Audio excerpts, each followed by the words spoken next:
ये सही नहीं है। मेरा दिमाग कह रहा था पर दिल सुनने को तैयार नहीं था। रोहित ने मुझे कसकर गले लगा रखा था।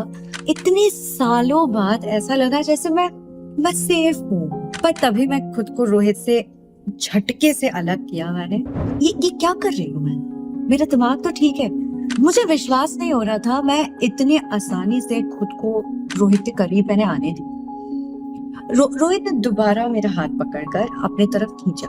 उसकी आंखों में प्यार साफ झलक रहा। पर अब जिंदगी के इस मोड़ पर मेरे पास प्यार के लिए वक्त नहीं है। क्या कर रहे हो रोहित? छोड़ो मुझे, मैंने चिल्लाकर कहा तो लगा मानो रोहित को अचानक से होश आया। वो लड़खड़ा गया, फिर संभालते हुए सॉरी बोलता हुआ दरवाजे की तरफ भागा। दरवाजा खोला तो सामने सनी खड़ा। अचानक मुझे और रोहित को सामने देख चौंकने के बजाय सनी हंस रहा। तो ये सब तुम्हारा क्या था यार? रोहित ने गुस्से में पूछा। सनी के चेहरे से मुस्कान गायब हो गई। रोहित के गुस्से से सबको डर लगा, खुद रोहित को। क्या बदतमीजी थी ये सनी? रोहित ने दोबारा करना शुरू किया।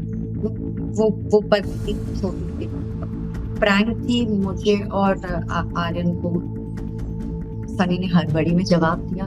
पर इससे पहले की बात पूरी कर पा रोहित बीच में बोल पड़ा। तो आर्यन तुम्हें कूदने को बोलेगा तो तुम कूद जाओगे क्या? सनी काफी गलती तो उससे हुई है। एक्चुअली सनी ने ही मुझे कहा था रोहित को बेहद जरूरी टॉप सीक्रेट बात करने के लिए मुझे अपने रूम में बुलाया।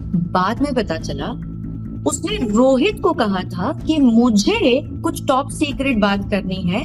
तो रोहित और मुझे जो अंदर आते वक्त रिसेप्शन पर वेलकम ड्रिंक मिली थी ना, उसमें भी कुछ गड़बड़ी थी। और इसमें भी हाथ शायद सनी का ही था।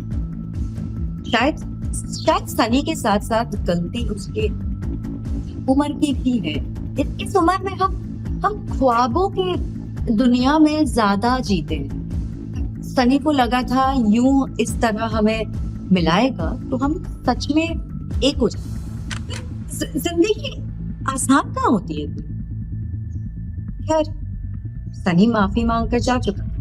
रोहित मेरे तरफ मुड़ा और माफी मांगते हुए बोला सॉरी अनिता। तभी मेरी नजर दूर कोने में खड़ी रिया पर पड़ी। मैं उसके पास गई और धीरे से कहा, तुम यहाँ क्या कर रही हो? कुछ नहीं, आप मेरे को ढूंढ रही थी।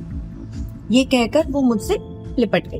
अगले दिन मैं हॉस्पिटल पहुंचू तो वहां रोहित पहले से ही मेरा इंतजार कर। हाय अनिका, मुझे लगा मैं मेरी दादी के सभी हॉस्पिटल फाइल्स तुम्हें पर्सनली पकड़ा दूं।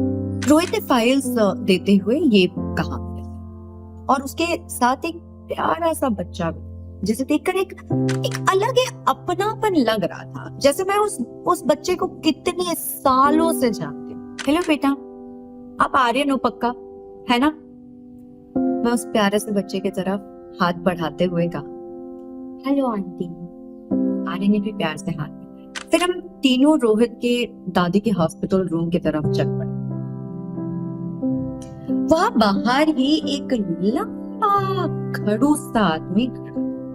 पता चला वो रोहित के रमन अंकल है। तो ये है तुम्हारा ब्रह्मास्त्र, ये डॉक्टर जो खुद इस शहर में नहीं है। रमन हमें देखते ही चिल्ला पड़ा। डॉक्टर अमृता काफी एक्सपीरियंस्ड है। रोहित अपनी बात पूरी करता इससे पहले रमन फिर से बीच में बोल पड़ा। पूरी दुनिया के डॉक्टर्स हाथ खड़े कर चुके हैं, तुम्हें लगता है ये कोई जादू कर देगा? हाँ, हो सकता है। रोहित ने इतने विश्वास से कहा कि मैं भी दंग रह गई। उसे मेरी काबिलियत पर कितना भरोसा है। मुझे चेकअप करने दीजिए।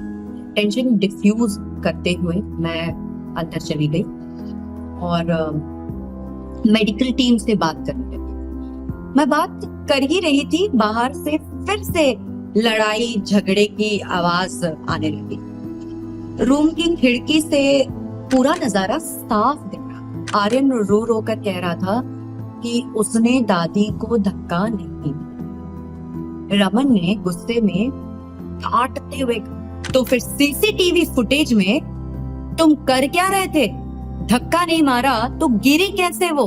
आप झूठ बोल रहे हो, आप भी वही थे। आपको भी मालूम है मैंने धक्का नहीं मारा। आर्यन फक कर।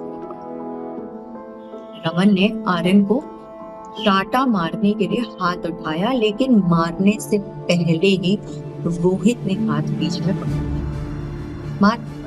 उसकी आंखों में गुस्से की ज्वाला साफ है।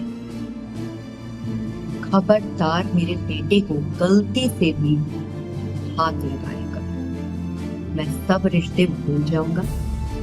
दादी जी को होश में आने दो, अपने आप दूध का दूध, पानी का पानी हो जाए। मुझे सच में कैसे भी करके रोहित के दादी को बचाना, ये मैंने कहा।